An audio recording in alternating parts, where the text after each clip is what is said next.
So let's start new lesson that is synthetic fiber and plastic. So ये class 8 का lesson है। इसमें हम लोग जानेंगे कि सिंथेटिक फाइबर क्या है और प्लास्टिक क्या है। तो सिंथेटिक फाइबर के बारे में आपको बेसिक आइडिया पहले से होगा ही कि वैसा ये फाइबर है जो सिंथेटिक यानी कि मैन मेड है, आर्टिफिशियल है, इसे लेबोरेटरी में तैयार किया जाता है, तो इस कारण इसको सिंथेटिक बोलते हैं। जबकि नेचुरल आपने पढ़ रखा होगा, जैसे जो हमें प्लांट से जैसे कॉटन हुआ, जूट हुआ मिलता है, या एनिमल से जैसे सिल्क मिला करता है, तो इसे हम लोग नेचुरल फाइबर बोलते हैं। तो प्लास्टिक ये न्यू कॉन्सेप्ट हम लोग इसमें पढ़ेंगे। सो बिगिन करते हैं इस लेसन को।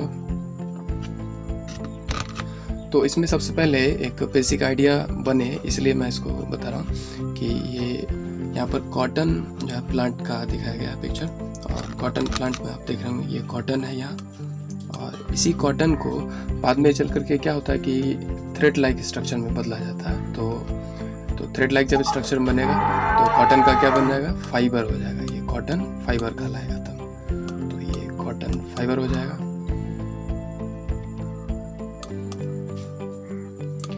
इन्हीं कॉटन फाइबर को जब क्या किया जाता है कि नीटिंग किया जाता है या स्पिनिंग कर करके जब उसको और ज़्यादा थ्रेड में इस तरह से बदल दिया जाता है तो उसको यार्न कहते हैं। ये लॉन्ग थ्रेड होते हैं।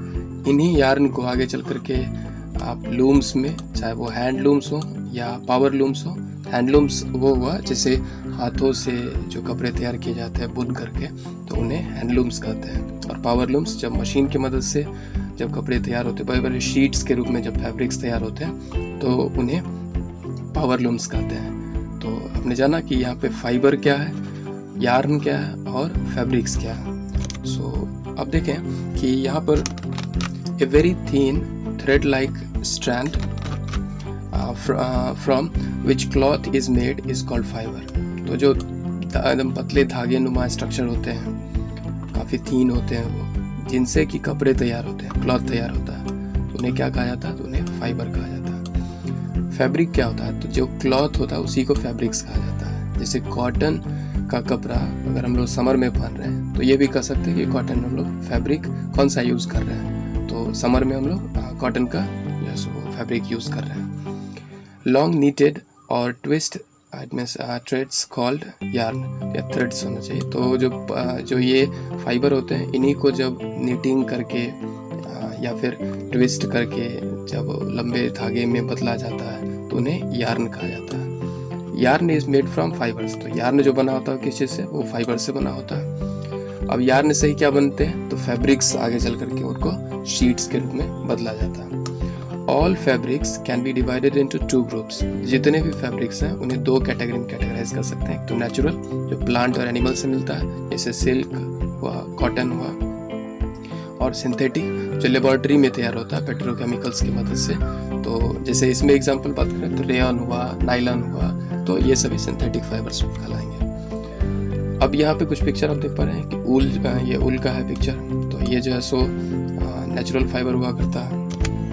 इसी तरह से कॉटन जो ये भी नेचुरल फाइबर होता है, और साथ ही ये जूट प्लांट से प्राप्त होता है, ये भी नेचुरल फाइबर है। तो इसी तरह देखें कि नेचुरल फाइबर को एक्सप्लेन में कि फाइबर ऑब्टेन फ्रॉम प्लांट और एनिमल्स। तो जो प्लांट और एनिमल से हमें गेट होता है, ऐसे फाइबर को नेचुरल फाइबर्स कहते हैं। तो एग्जांपल जैसे कि कॉटन, फ्लैक्स हुआ, फ्लैक्स भांग हुआ करता है, हेम्प हुआ, टीसी हुआ करता है, जूट हुआ, और इस तरह से कोकोनट के भी जो फाइबर्स होते हैं उनसे रोप्स वगैरह तैयार होते हैं, रस्सियाँ तैयार होती हैं। सिंथेटिक फाइबर्स, तो fibre made by human in an industrial process. तो जो इंडस्ट्रियल प्रोसेस की मदद से जो फाइबर्स तैयार होते हैं उन्हें सिंथेटिक फाइबर्स कहा जाता है। तो इनमें रेयन, नाइलन, पॉलिस्टर का जो पॉपुलर फॉर्म है उसे टेरिलीन कहते हैं, और एक्रिलिक हुआ।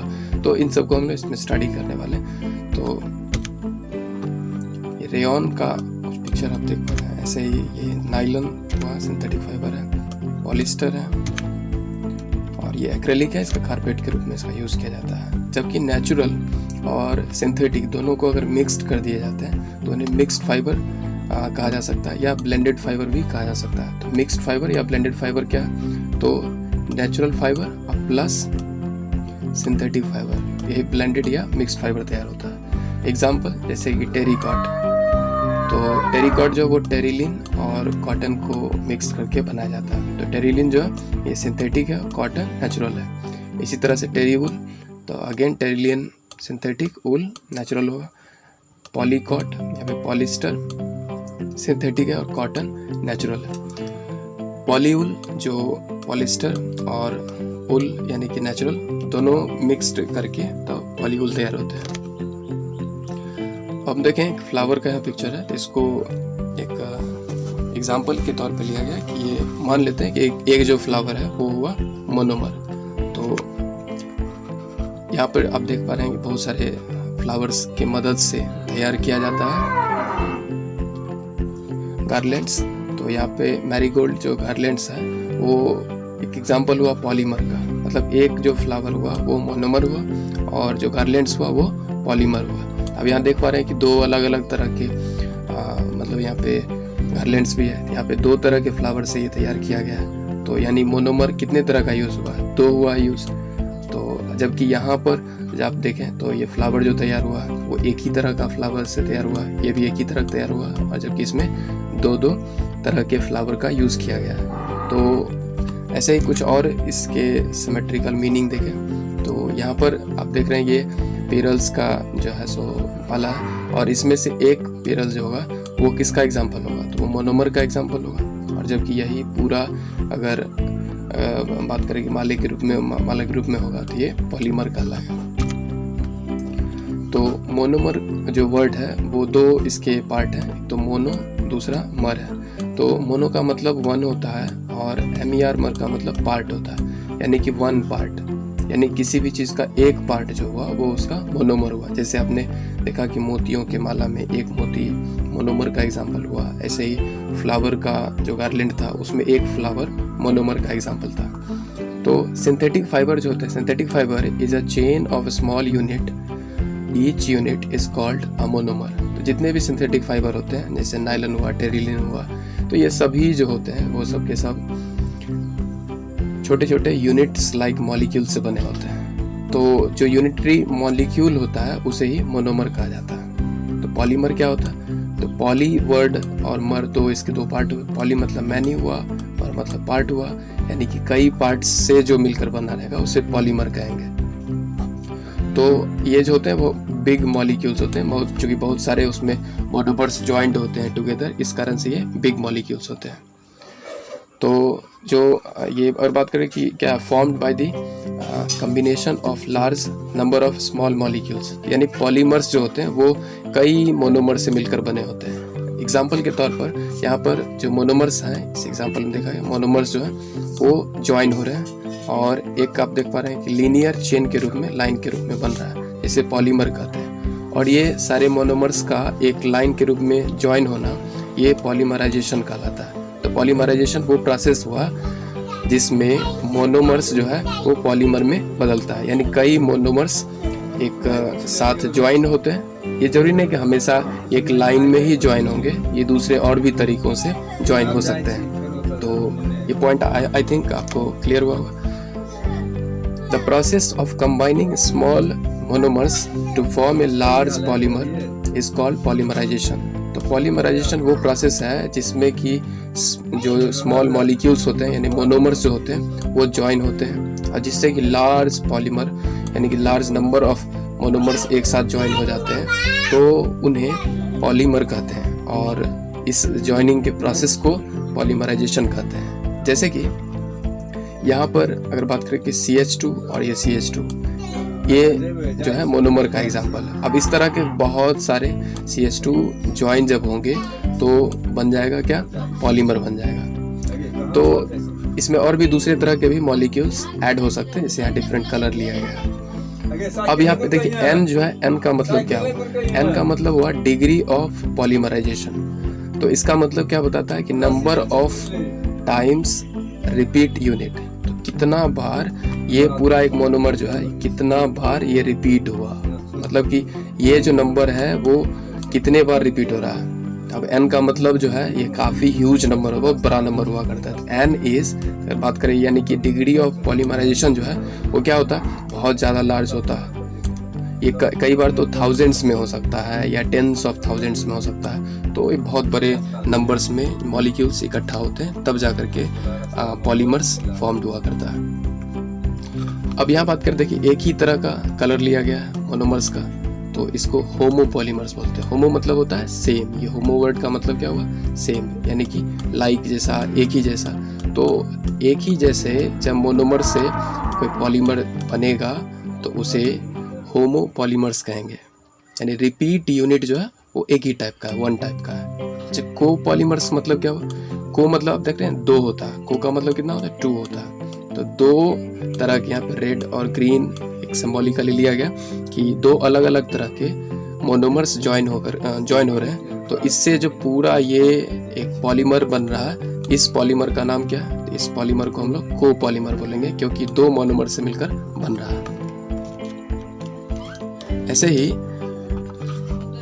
अगर हम लोग बात करें क्लासिफिकेशन ऑफ पॉलीमर्स का, तो बेस्ड ऑन सोर्स, कहाँ से ये हमें प्राप्त होते हैं, इसके आधार पर पॉलीमर्स जो है नेचुरल हो सकते हैं और सिंथेटिक हो सकते हैं। यस, नेचुरल भी होते हैं। तो ये नेचुरल जो होंगे वो कहाँ से प्राप्त होंगे, एनिमल से या प्लांट से प्राप्त होंगे, जैसे कि स्टार्च, सेलुलोज, प्रोटीन और नेचुरल रबर।